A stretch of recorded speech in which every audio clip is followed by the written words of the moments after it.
সুখে থেকো বৌমা, ভালো আছো তো? হ্যাঁ ভালো আছি। এই শোনো, তুমি একটু ভেতরে আসো তো, তোমার সাথে আমার কথা আছে। আজকে ওনাকে বাড়ি থেকে চলে যেতে বলো। আরে আসতে, মা বাইরে বসে আছে তো, শুনে ফেলবে। তো আমি কি করব? আর এমনিতেও আমার দ্বারা এত কাজ করা সম্ভব নয়। তোমার মা চলে এসেছে, এবার দিন রাত আমাকে দিয়ে সেবা করাবে। মা আজ থেকে এখানেই থাকবে। আরে দেখো না, তুমি যে নেকলেসটা আমায় দিয়েছি ওটা আমি কোথাও খুঁজে পাচ্ছি না। তো আমি এখন কি করতে পারি? দেখো, আমি সব জায়গায় খুঁজেছি, কোথাও পাইনি। আর এখন থাকার মধ্যে তোমার মাই আছে, যার কাছে আমি খুঁজিও নি আর কিছু জিজ্ঞাসা করিনি। তুমি একটা কাজ করো না, তুমি একবার মাকে জিজ্ঞাসা করে দেখো।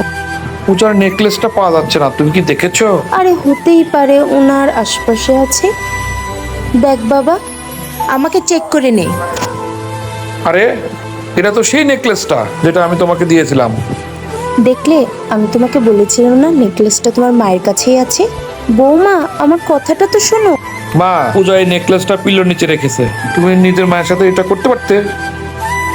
দেখো Rahul, I am very sorry, আমার অনেকবার ভুল হয়ে গেছে। যাও তুমি আমার সামনে থেকে। যারা মাকে ভালোবাসে তারা অবশ্যই লাইক এবং সাবস্ক্রাইব করে দিবে।